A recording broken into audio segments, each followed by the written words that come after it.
Welcome back to CryptosRUs. I am George. We're all George. So, what's next for Bitcoin? Things are looking much better today. Altcoins are exploding as well. So, let's discuss what's going on, what happened today, what's going to happen tomorrow and the rest of this week, and why you need to prepare, and why greater things are coming. So, thanks for tuning in. As always, smash up the like, subscribe to the channel. 2 streams almost every day, 11:30 and 8:30 p.m. Central Standard Time. So make sure you hit that notification bell and follow me on Twitter, Facebook, Instagram, and check out all the latest news, articles, and guides at CryptosRUs.com. Welcome, welcome, welcome. Today's a better day. Today is a better day. Okay, so first of all, let's look at Bitcoin. It's at 42.5, and it hit as high as 43 while Fed Chairman Powell was speaking in front of the Senate. So let me talk about what he said, what's coming up. But Bitcoin had a pretty significant rally today, and altcoins had a very significant rally. You could see that a lot of the L1s that I've talked about had double-digit gains today. Ethereum, not double-digit, but 6%, which is significant. BNB up 10%. I have something to say about them. Polkadot almost double digits, 9%. You have Polygon up 14%, right? These are some of the projects I mentioned yesterday. Went through top 100 crypto breakdown, right? So if you didn't watch that, make sure you do so, because there's a lot of good information. It'll give you a head start on what to buy, what are good projects that I believe in. So make sure you watch that after this stream. All right. So let's talk about what may have pumped the market and what everyone is looking at tomorrow. So Fed Chairman Jerome Powell was just in front of the Senate Banking Committee. Basically, he was grilled for several hours in terms of what he has done so far, what he plans on doing, and basically he's trying to get a renomination. Okay, so he said a few interesting things. I think this kind of summed up basically the 3 hours of or however long he spoke for. Wages moving up is generally a good thing. We are watching wages carefully. The unemployment rate is doing very well. The economy no longer needs highly accommodative policy. Inflation so far above target is telling us the economy no longer needs our highly accommodative policy. This year, we'll be moving policy closer to normal. It's really time for us to move away from emergency settings. Doing so should not have a negative impact on the labor market, and we can't direct affect supply side conditions. So if you just take a second and take all those quotes in, what he's saying is very bullish for the economy. Okay? What he's saying is things are looking very, very, very bright. And because they are looking bright, we need to take action. We need to try to return back to normal. And this is in line with what he said, or the meeting that was conducted in December, in terms of reducing the balance sheet, and the Fed no longer needs to buy as many bonds as before, the tapering, and also raising rates, and basically trying to get things back to normal. And he did say supply chain issues, that's not something he could really work on, but of course that's due to the pandemic and everything else, the labor force and stuff. So that's nothing that he feels like he could help with. So those, generally speaking, those are very bullish things for the market, right? That is why the equities market actually, it's about neutral, but tech stocks started coming up, Bitcoin started coming up, right? So this is what I've been saying for the past week, okay, about Wall Street hedge funds going by the same playbook, overreacting, right? Here's the funny thing. Everyone reacted to the Fed minutes that was released. The Fed minutes was actually a meeting that was conducted in December. So we're like 1 month past it. And what's funny is tomorrow there's going to be another Fed meeting. And that's what everyone is waiting for. There's going to be a Fed meeting tomorrow, which basically will come out with what the Fed actually plans on doing. So this last week or so, everyone's speculating what they may do based on what they said a month ago. And now tomorrow will actually be what they are going to do. So it's like the markets is just wonky right now. Everyone is being reactive. They're trying to predict what's going to happen, right? And this is why I've been making the case that we don't need to follow these guys because they don't know any better than us. Their performance was an absolute disaster in 2021. Almost none of them outperformed Bitcoin. Had you just bought Bitcoin and held, you would be up 60% in 2021, and you would have outperformed nearly every single hedge fund on the planet. That is that is fact, right? So while these guys are panicking and trying to decide what to do and going back to their old playbook, what we need to do is be smarter, continue to educate ourselves, and realize that Bitcoin and crypto is the future and that we should continue our course. And whatever volatility that we may face right now, we will get past. And these guys that have sold off, well, they're going to be buying in. And they're going to be buying in at a higher price while we continue to hodl and we continue to take advantage of the low prices. That's what we need to do. But that's what's going on. So tomorrow we do have another meeting that will be coming out. And basically Jerome Powell will come out and say what they plan on doing, which I think people already know. There's going to probably be a rate hike that's coming up, and then they're going to start tapering more, and they're going to set a plan to how to reduce their balance sheet, right? So these things will be coming out. But right now, based on what he said, he thinks things are looking very, very good. Now, what may be surprising tomorrow is CPI. So CPI is Consumer Price Index, and that's overall measurement what the Fed uses to see how inflation is. And last month it was at November it was at 66.8%. If it was 68%, that would be bad. But if you look at something like Bitcoin, it did inflate 60%, so that's good. But it depends on what the numbers come out tomorrow. Is it in line with what people think, which is a 0.4% increase, or is it going to be less, or is it going to be more, right? So that may play a decision in terms of what Jerome Powell says tomorrow, whether or not he wants to increase rates faster or slower or just wait it out and see. So that could affect the decision. So there's a lot of things riding tomorrow. Okay, let's just put it that way. A lot of things riding tomorrow. And Wall Street and hedge funds and any other investor that's in the space, they're going to be, again, reactive to this while we are proactive and we continue to stay strong and take advantage of bargain basement prices while it's still here.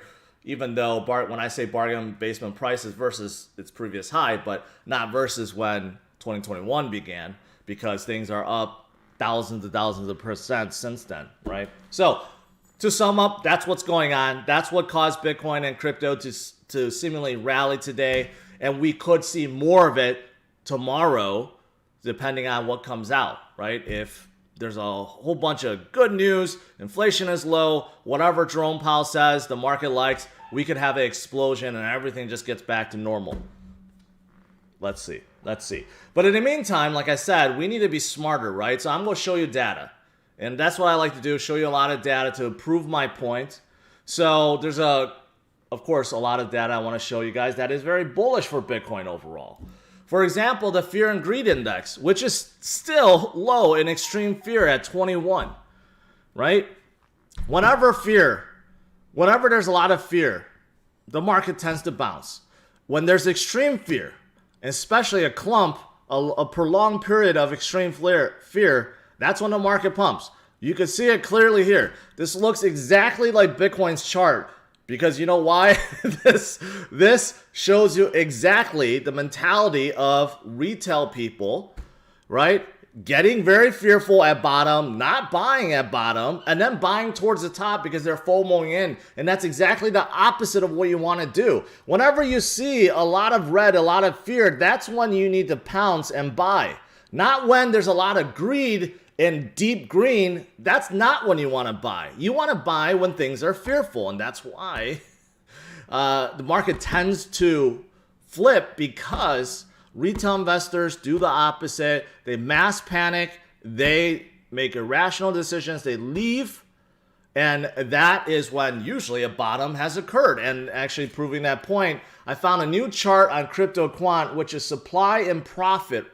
Okay, so it's a little up and down, but to prove my point, so back in July of 2021, when Bitcoin hit a low of 28,000, guess what? The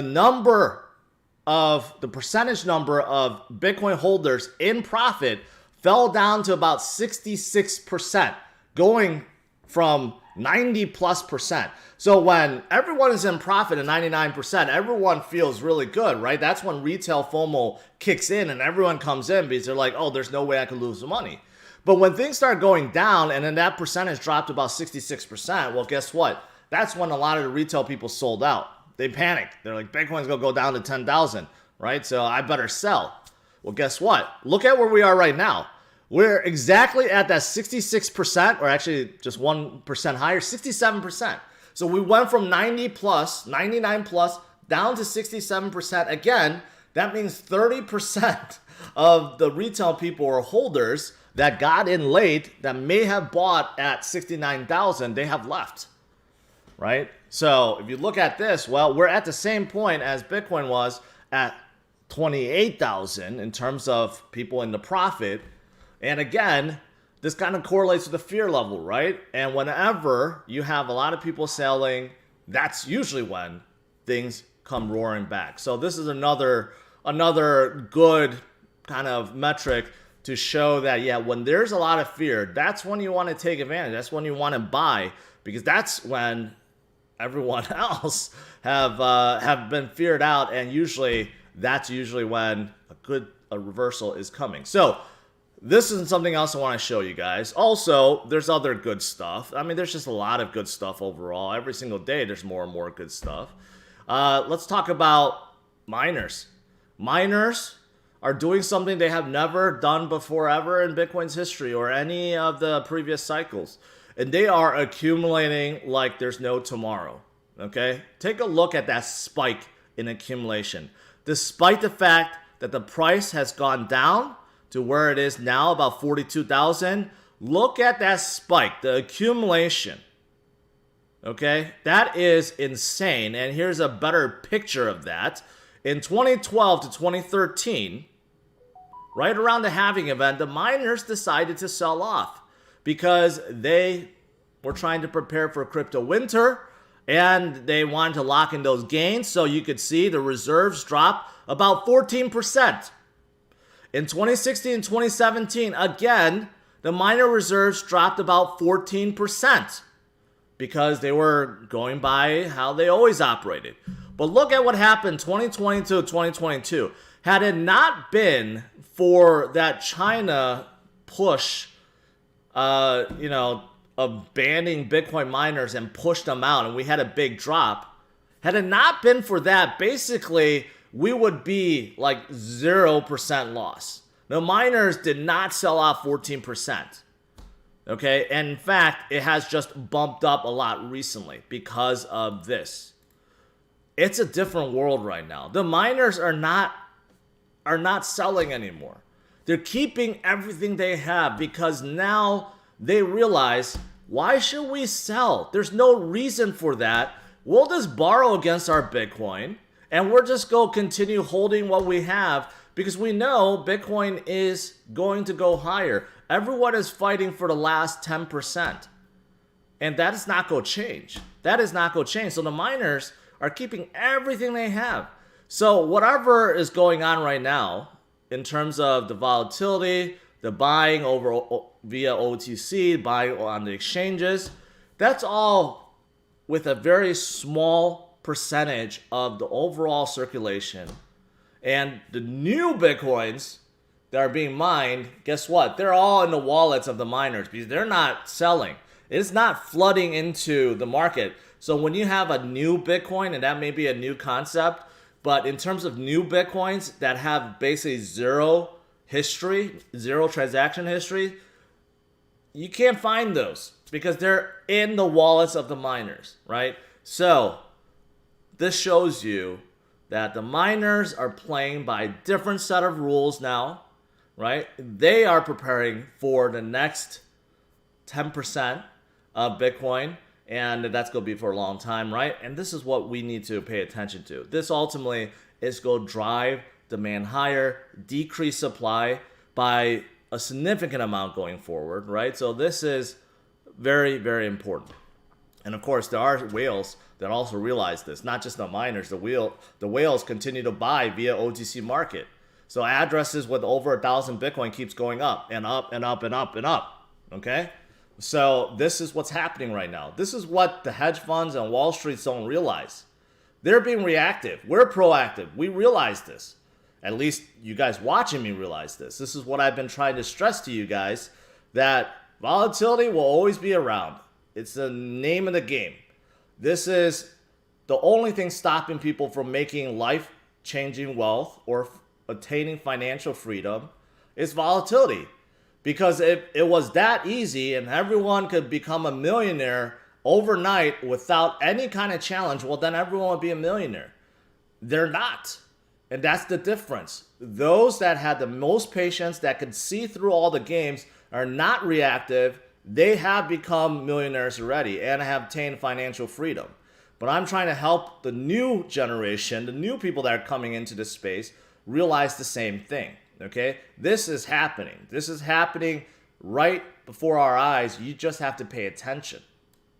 And this is the reason why Bitcoin reserves on the exchanges also keeps going down. It did not go up. It's going down. And it's getting to a point where it's escalating. There's just not that many floating around out there. In terms of the percentage of Bitcoins actually floating out there, is a small percentage, around 16%. That is it. 84% of Bitcoin is locked up. Okay? Think about it. Only 16% is being on the trade on exchanges, and that is what we're basing our price off of.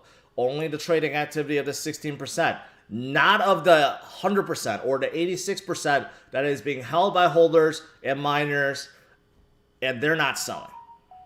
They're not selling. Right? So, this is why we continue to hold Bitcoin. This is why I remain bullish.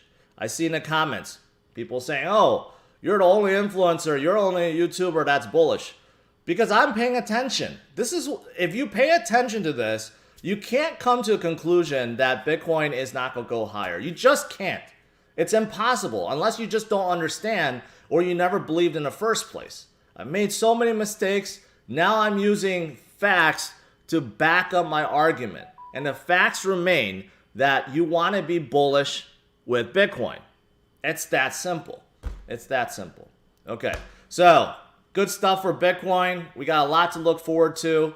And lastly, two other things I want to talk about. Matic, which is having a really good day. And this may be the reason, because Ethereum whales are buying Matic by the truckload, if that makes sense. And Matic overtakes Chainlink as the top purchased coin by Ethereum whales.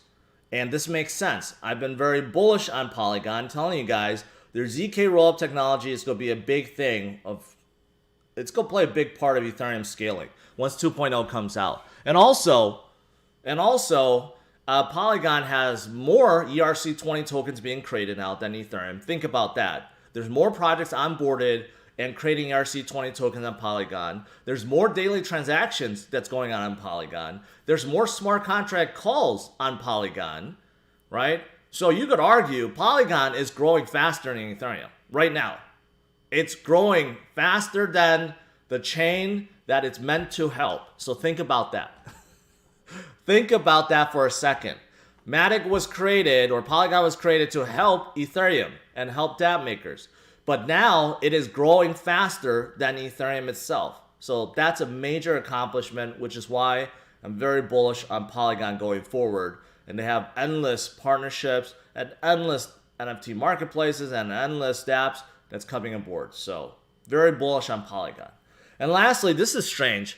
Binance Labs all of a sudden invested into Oasis, which is a promising L1 that I'm not that familiar with. But some of you guys have asked about Rose, Oasis. So there is a $200 million fund backed by Binance to draw on dApp makers into Oasis. This is why Binance went up, Oasis went up, but it's kind of a strange pairing, but maybe not. Maybe not. There's maybe something that Binance sees that the rest of us do not, or at least I don't. So there you go. So I want to share that as well. Okay? There you go. There you go. All right. I think that's pretty much it. I'm bullish. I hope you guys are. Let's do some Q&A.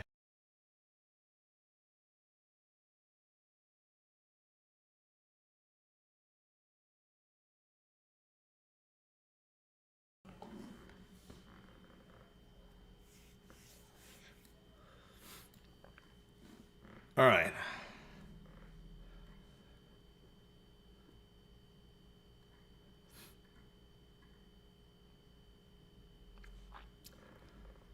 Jacob says, sorry, George, but your charts predicting 100K BTC in January are wrong. So? Is there anyone that you follow that is 100% right all the time? I can't stand people that use that as an argument. Oh, you said this and you were wrong. You said this and you were wrong. So? Do you want a magic 8-ball? Go buy one. See how right it is. Who do you follow that has never been wrong? And if you say anyone, that means you're a fool. Because no one is 100% correct. And if they were, they would be the richest man on earth. Okay? Because everyone makes mistakes. You have to be in charge of your own finances. You have to be in charge and make decision on your purchases. When it comes to time, it's in your advantage. It's in your favor. Because if you hold Bitcoin, you hold any of these great L1s, the longer you hold, the more you make. That's simply it. And that's what I'm trying to get the message across. Okay? Yes, I made predictions. I'm wrong. But if you're going to hold it against me and you think that's the reason why that you haven't been making money, that's not the reason. Because you are impatient and you're not listening. And maybe crypto isn't for you. So that's my response to you. Scott, appreciate that. Let's see here.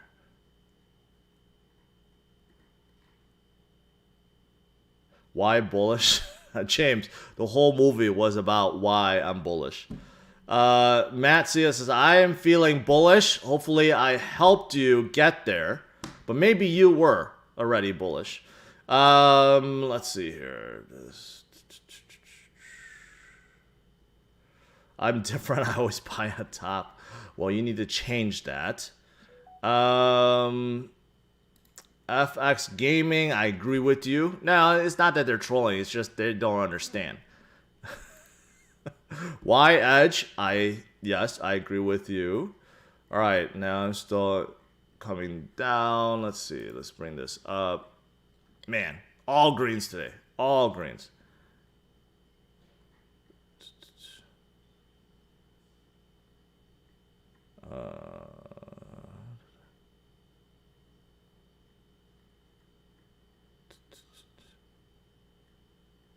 All right, I'm just saying a lot of Phantom fans thinking that Phantom is going to flip or is better than Polygon. I don't know about that, but I like both.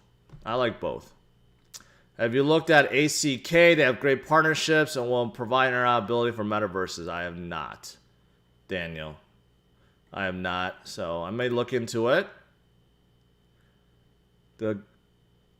Julio says, I think in quotes, the great resignation workforce. I don't know what you mean by that.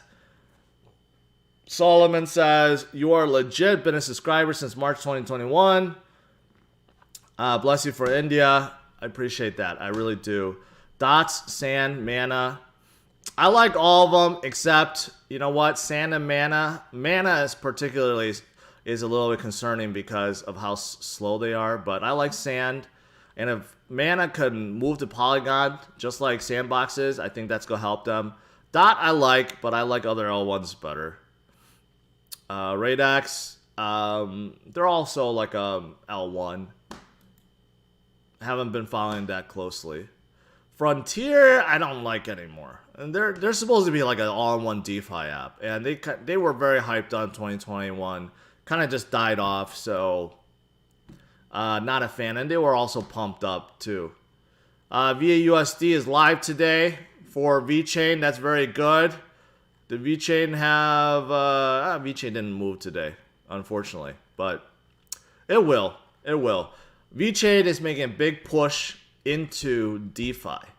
And if they are successful, which I think they will, that's go bring them up quite tremendously. Quite tremendously.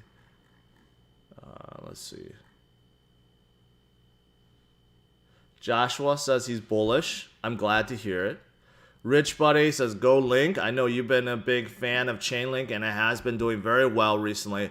43% in the last 30 days, so that's good. Pushing them up. Not quite there in the top 10, but getting close. Getting close. Go Terra. Terra USD. Man, where's Terra USD? It's over. Yeah, it's above 10 billion. The fastest growing stable coin right now. And if they continue to do what they're doing, which is basically find use cases for other chains and DeFi, Terra USD is going to go up, and it's going to cost so much burning for Terra. I don't know what's going to happen. So, big fan of Terra.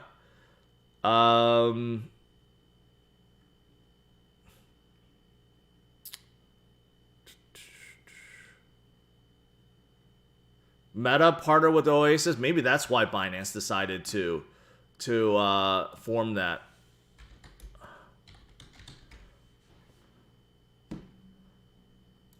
Let's see here. We're extremely excited about Oasis Labs working with Meta AI, which is formerly Facebook AI, and fascinating applications of secure computing. That's pretty bullish. I guess this makes sense because I saw this. I'm like, why is Binance putting in 200 million into Oasis? It's probably because of Facebook getting involved. So actually, that's pretty bullish. That's pretty bullish in my book. So I'm going to do more research on Oasis. So good catch there. Good catch.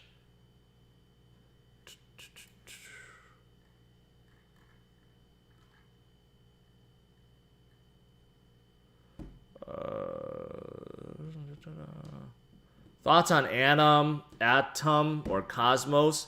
They need to accelerate their DeFi stuff. I know they've been working on IBC, but it seems like not every project or chain wants to turn on inter-blockchain communication. But what they need to really work on is their DEXs. They have Osmosis and one other one, Immersis, I think, but Emergo or Immersis. No, it's not Emergo. But they have one other one that's kind of still in beta form. They need to really beef up and entice people to come out with some good DEXs and some farming plays and yield farming plays and just overall build out their DeFi ecosystem. That's the difference between chains that are moving up versus chains that are not. It's really their DeFi offering. It really comes down to that. I know that seems like that shouldn't be the case, but DeFi is what's locking tokens up. And when you have a lot of tokens locked up and more being locked up due to the yields they're earning, the rewards they're earning, right? And it's increasing usage overall, which can contribute to coin burning.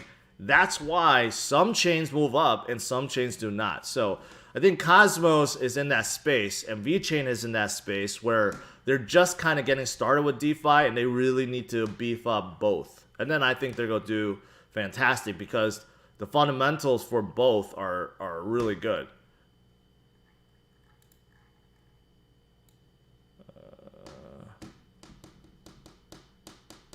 What about SLP tokens? Well, SLP tokens part of Axie. That's what you're earning, right? But SLP overall has not been doing that well.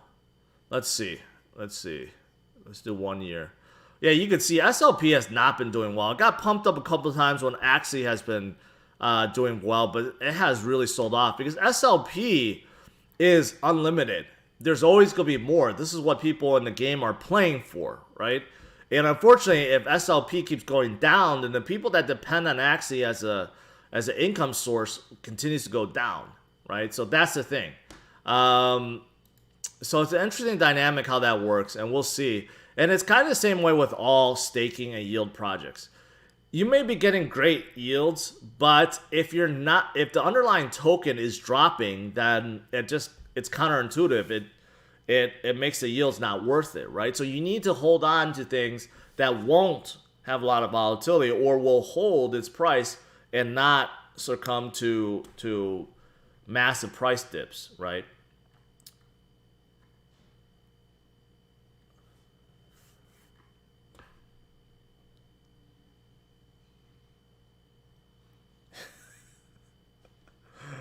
Ultra is a gaming platform.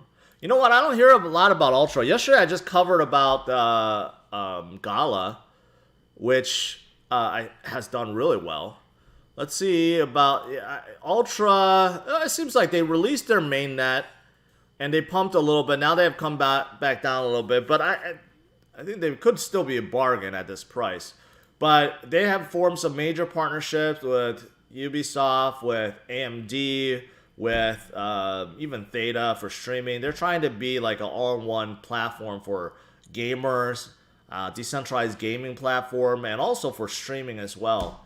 So I haven't heard much about them recently, but it could be a good one. And I remember they have a really good team as well. I've looked into them before, so it could be a good one in the play-to-earn gaming field, which I believe will be one of the biggest categories to pay attention to in 2022.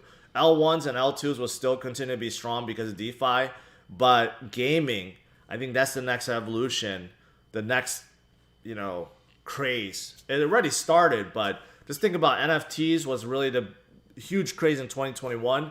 NFTs are dying down. In terms of collections, it's okay to have, but if you look at the volume, it has really died down. Games, on the other hand, is a different story. It's a different beast. It could attract people to play and continue playing. It's very addictive, and if you can earn NFTs and you can do something with those, it's gonna be the next evolution, right? But I do hear from gamers that have written to me that overall the gaming community hates NFTs, hates Web 3.0, hates decentralization. I think it's just a lack of knowledge. Okay, I think over time it would change, but right now they see it as a money grab, but they don't realize that there's a lot of benefits. And a money grab is not just for the game makers, it's for themselves too. Especially if they're good, they're a gamer, that they're a professional gamer, or they play in tournaments, right? Or even leisurely. You want to play a game that's actually rewarding, you got to move to some of these games that's being developed, right? Or that isn't already out. But I just feel like it's a lack of education at this point. But I think it'll change.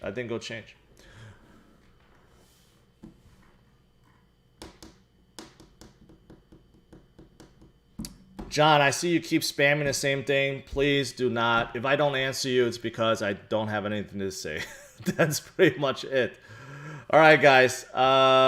Thanks for the super chat. Curve Wars. I don't know what Curve Wars are. That sounds interesting, though. I know there's Curve, but there's something about Curve. I did read something about that. I don't know. I don't quite understand it. Illuvium dropped a cool trailer. I'm looking forward to that. The animation on that looks amazing. Star Atlas is sick. I didn't know they actually released. I'm going to take a look at that. That could be a good one. That's been very hyped up on Solana. So hopefully they do well. Actually, the founders of that project is founder of a previous project that I supported back in 2017. It's very, very different now. Very different. All right. Smash up the like. Subscribe to the channel. I'll see you guys tonight, 8:30 p.m. Central Standard Time. But we got some good news today. A lot of movement. And I do think it can continue. But let's see what happens tomorrow with the Fed, with the meeting and inflation reports. But right now, things are looking positive. All right. Stay strong, my friends. Take care. Bye-bye.